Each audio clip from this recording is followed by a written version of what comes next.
त्याच्या आलेखात घेतलं जातं. ठीक आहे, आपण त्याच्यावरती आक्षेप घेत नाही.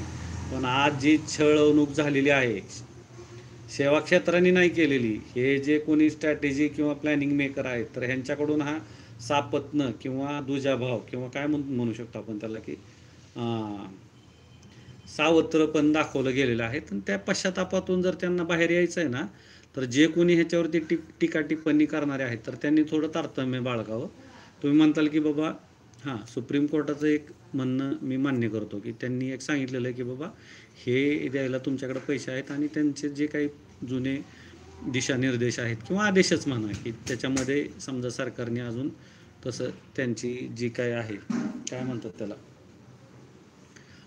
कारवाई ती पार न केल्यामुळे त्याच्यावरती सर्वोच्च न्यायालयाने ताशेरे ओढलेले आहेत. तर ते मान्य करतो मी, की त्याचा आशय तो आहे की बाबा जे कुठल्या सरकारी किंवा गायरान जमिनीवरती जे कोणी होते आणि त्यांचं जे काही विषय आहेत, तर त्या आशयाने जी काही सर्वोच्च न्यायालयाचे जे आदेश आहेत, तर ते अंमलबजावणी फार महत्त्वाची. तुम्ही म्हणताल म्हणजे नाही, नाही, नाही. एक न्यायव्यवस्था सगळ्यात अत्युच्च आहे. तुम्ही म्हणताल मग नाही, ठीक आहे ना. ती ज्यावेळेस सामाजिक परिस्थिती निर्माण होते, मग ते संसदेत, लोकसभेत, राज्यसभेतच कायदे निर्माण होतात किंवा राज्य पातळीवरती अशा काही अपवादात्मक परिस्थितीमध्ये विधानसभा आणि विधान परिषदेतच ते बनवले जातात आणि खालचं आणि वरचं सभागृह म्हणजे राज्य किंवा केंद्राचं, जसं की विधानसभा, विधान परिषद आणि लोकसभा, राज्यसभा या आशयाने ते होऊन त्याला एक मूर्तरूप येतं आणि ते कायदे म्हणून राबवले जातात.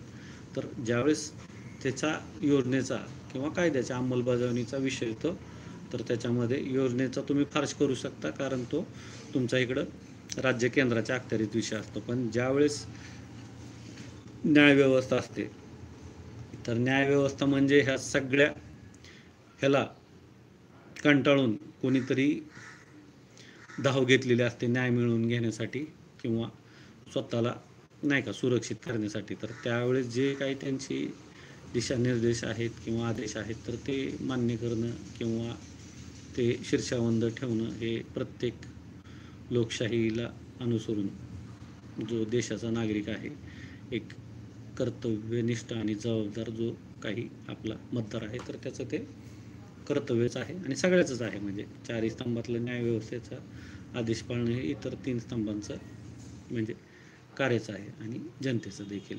म्हणजे अंमलबजावणीचं जे काय आहे ते प्रशासक किंवा हे जे काही आपलं म्हणू शकतो आपण त्यांचा विषय आहे. आणि ज्यावेळेस समजा ह्याचा विषय येईल आपलं पत्रकारितेच्या पावित्र्याबद्दल, तर तो देखील विषय आहे. न्यायव्यवस्थेच्या पुढं कोणी नाही, तुम्ही नाही, मी नाही, कोणीच नाही. तुम्ही म्हणताल म्हणजे खुद्द न्यायाधीश, हो हो, म्हणजे त्यांचेसुद्धा समजा जे काही बेंच असतो, तर त्याच्यामध्ये देखील त्यांनी हे ठरवलेलं असतं की 3चा बेंच आहे का 5चा बेंच आहे, त्याच्यामध्ये सुद्धा आपापसात त्यांनी बहुमतावरती प्राधान्य दिलेलं असतं. तर लक्षात आलं का, तर तिथं देखील ते स्वतःला देखील अप्लाय करून घेतात की बाबा रूल किंवा जो काही लॉ आहे, तर तो सगळ्यांनाच लागू आहे.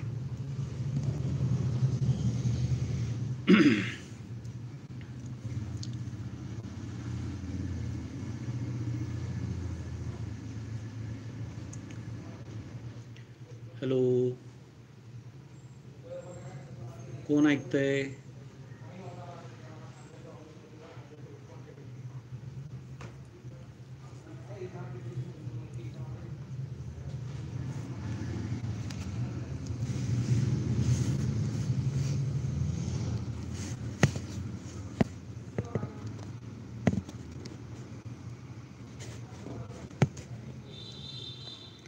लाईव्ह कोणाचं काय म्हणणं असेल तर कमेंट करा.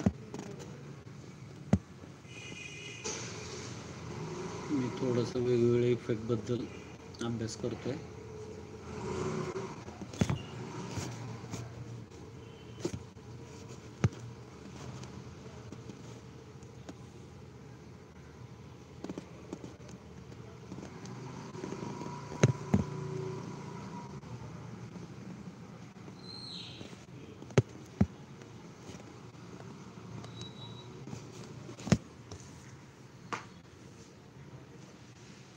ब्लॅक अँड व्हाईट छान वाटतंय.